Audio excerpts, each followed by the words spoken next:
Hi, I'm Marley. I'm Maria. And I'm Kendra. Welcome to Cafe Hachidori. Okay, what are you guys drinking today? I have a strawberry milkshake. Ooh. That sounds good. It is very wonderful. I don't like milkshakes that have bits and pieces in it, and so this one doesn't have any of that, so it's great. Really? It doesn't have strawberry bits? I love the strawberry hate that. bits. I hate it so much. Love it. Is that like a consistency thing for you? Yeah.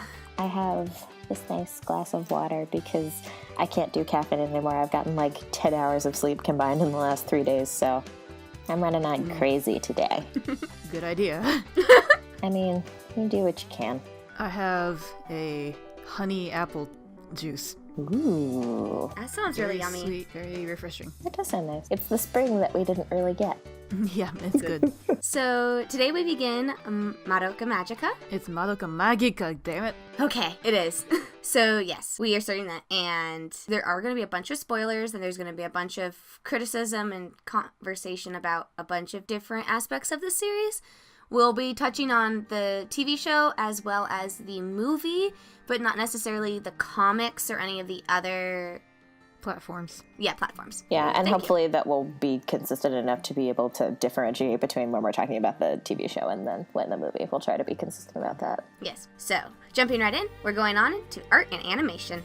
I was so stunned. Like, when I first watched this, I was so stunned at the way the witch labyrinths and stuff ended up looking. I thought it was so extremely cool the way that they look like these, like, very weirdly kind of, like, chunkily animated, almost like an art collage. And that's something that, like, stood out to me because I've never seen that really done in any animated series that I've watched, either anime or produced in any other countries. And I think that's something new that's very unique to this series that was really cool. Yes. There is a specific design that they based that off of. So, I hadn't known about this until after the series ended, but the witch labyrinths and the witches themselves were designed by a pretty famous artist group called Gekidan Inukuri, or in English would be like theatrical company Inukuri. They're not mainstream artists. They're not like publicly known exactly.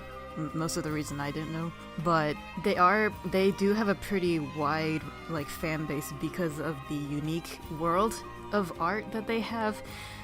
So a lot of their works, if not all of their works, look really creepy and super emo, not the word for it, but it's just all It's very dark. Creepy, and it is dark. It's creepy, sometimes gory, actually, and looks a lot like collages, as Kendra said earlier. They have this fantastical world in their minds, and they portray that through their art, which this animation studio decided to incorporate. And if you thought the anime was trippy looking, their real works in like exhibitions are a lot trippier. So this is actually super toned down for public to see. It's tame for them.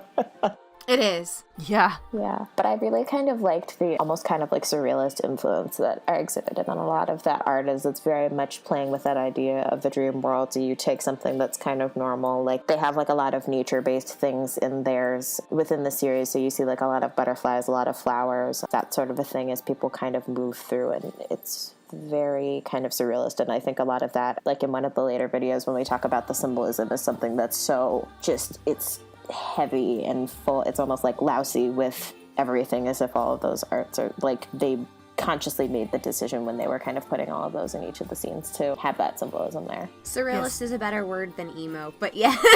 That was the word I was looking for. Surreal.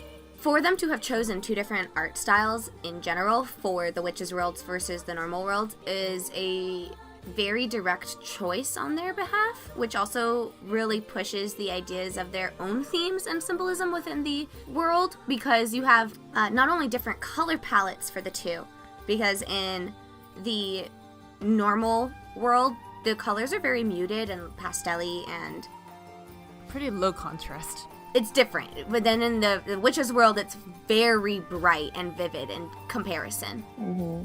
They use a lot more black in the witches' worlds than they do in the normal world too. Yeah, like those really kind of heavy lines for like some of the little creatures that like come out. Like, oh, what is that one scene where Madoka like follows her friend into like the warehouse, and all those kind of, they're like creepy little puppet creatures that kind of crawl out. And the first thing that I noticed when I kind of saw that scene is how just kind of stark it looks, almost kind of like they cut out like a little thing that had been drawn and like pasted it on there. It was so starkly different from the background that it was doing it in. Is that for Gertrude? I think that's Gertrude. I think right? so. So yeah, that consistency and that difference really help with the theme of them breaking down and falling into despair. So the direct choice to have chosen two different art styles was very good and a very distinct choice, because typically in a lot of different shows, when you have multiple different art styles, they tend to clash. But I feel like this didn't. Yes, it still clashed, but it's it very clashed intentional. in a way that it. Yes. And it serves its purpose for the plot.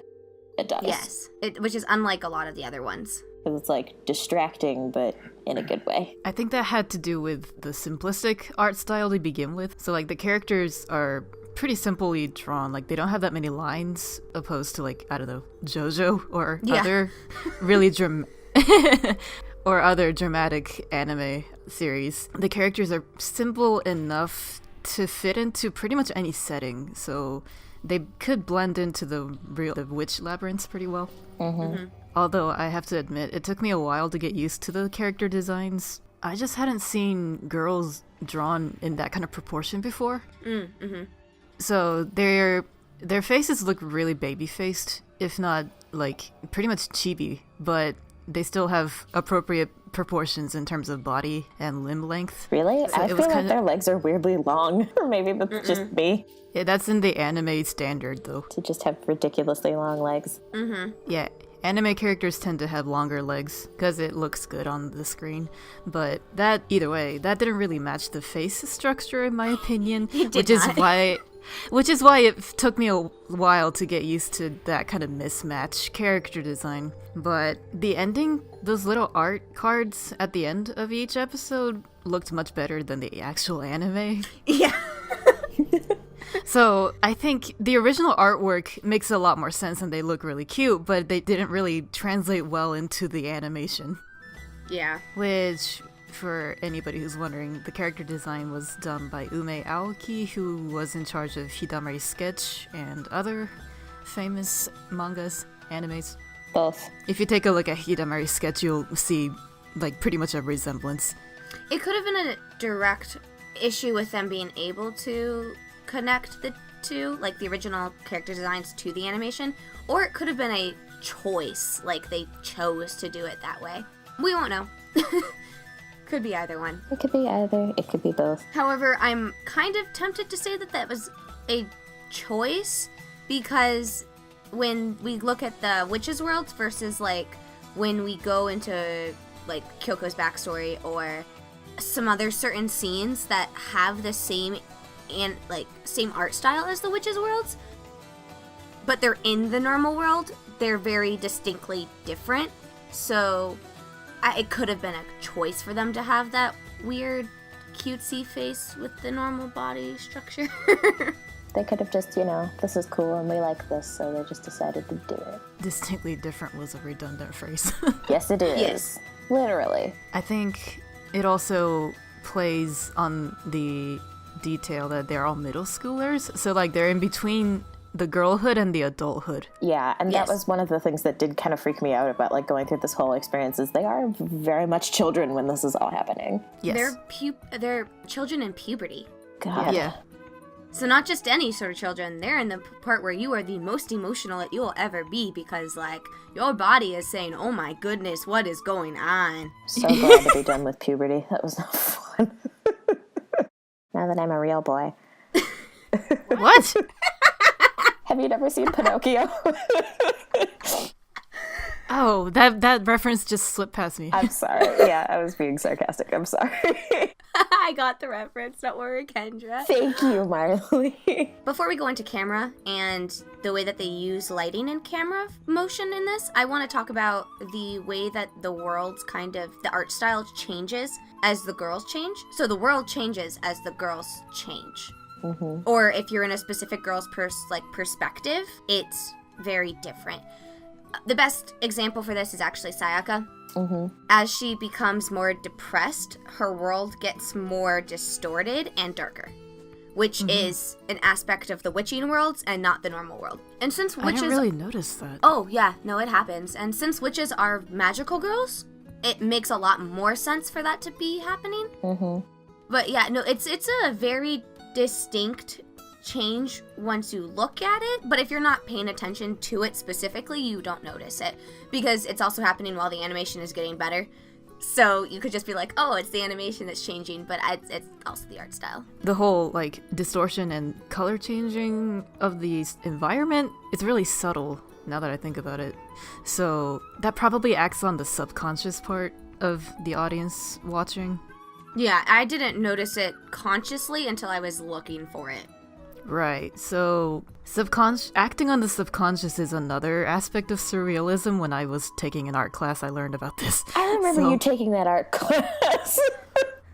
Yes, so I'm starting to remember the stuff I learned in that class. Surrealism and abstract art acts on the subconscious part of the mind, which is very much like found in a lot of parts of this anime, so that might be one of those things. And they do a lot of subconscious stuff in this, with not only art, but also with music, which we'll touch on later, which is also one of those things in the anime and in the movie, that they have a lot of really interesting use of camera and lighting.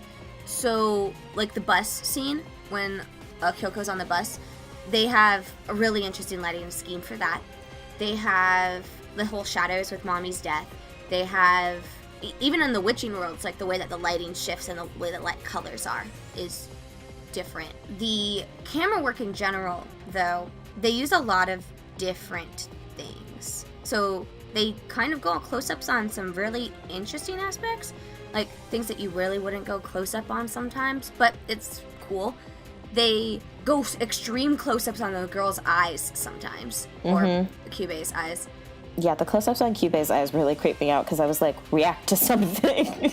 They have some stationary shots, but then a lot of moving shots. They play around with aspect ratio and with timing of cuts, too. Yeah, but I think that, for me, after taking a minute to kind of process everything, it's very intentional. Oh, yes, it is. It's so, it's almost kind of, grossly manipulative in the way that they have those shots, and the way that they kind of put, the mise-en-scène in those particular scenes of how they show these very specific things and what they want to illustrate. Because, even going back to, Mommy's death, it's not even really about so much that she died, it's that watching her death push those girls into that particular emotional reaction and seeing what that does. Yeah. So anything that comes across as a very subconscious or psychological or anything is probably a very intended thing. Otherwise, in terms of the series, for the artwork, it's very cinematic.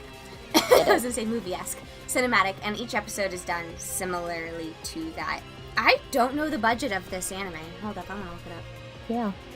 Apparently this was a pretty low-budget anime because it was a series that was aired during, late night. Oh, yeah. Kind of like how a lot of other late-night animated TV shows have this very, grungy, simplistic kind of a look to it, but the show's really good. Yeah, a lot of late-night animes tend to be dark and serious, so... I don't think I have anything else on our animation. I don't either. Yeah, I think that's about it. Not I, said the fly. Alright, so time to wrap up then. If you like what you heard, please like and subscribe. Leave us some comments below. Ask us questions. And we hope to see you again at Cafe Hachidori. Bye.